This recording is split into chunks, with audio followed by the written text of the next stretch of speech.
Si tu veux, en Méditerranée, ce qui donne de l'oxygène pour la reproduction des poissons et pour l'éclosion des poissons, tout ça et tout, c'est la posidonie. C'est des herbiers, c'est des prairies sous-marines.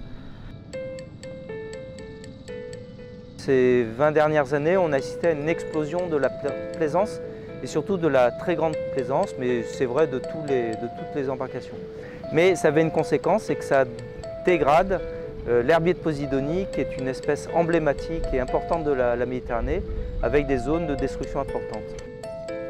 Depuis les années 50, 60, 70, 80, on a artificialisé et en fait on a gagné sur la mer.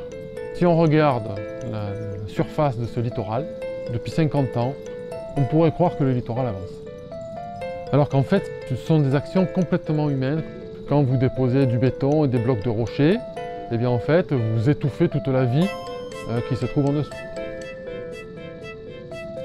On a fait le travail qu'ils ne font pas et qu'il faut changer ça et que c'est le message qu'on essaie de passer.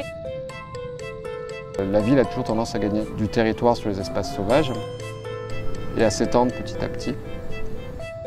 Ils se sont appropriés le domaine public maritime. Ils se sont créés des terrasses en béton, d'abord les piscines, la piscine au bord de la mer, hein, c'était indispensable, on est bien d'accord. On n'anticipe pas du tout sur l'évolution du climat et du littoral. Alors qu'ailleurs, on déplace les populations pour les mettre en sécurité, chez nous, on bétonne la mer pour essayer de préserver un peu tous ces équipements qui sont hors la loi. À peu près 12 espèces de cétacés qu'on a en Méditerranée de manière fréquente. Il y en a 7 qui vivent dans le tout petit bout de Méditerranée qui est le sanctuaire Pélagos.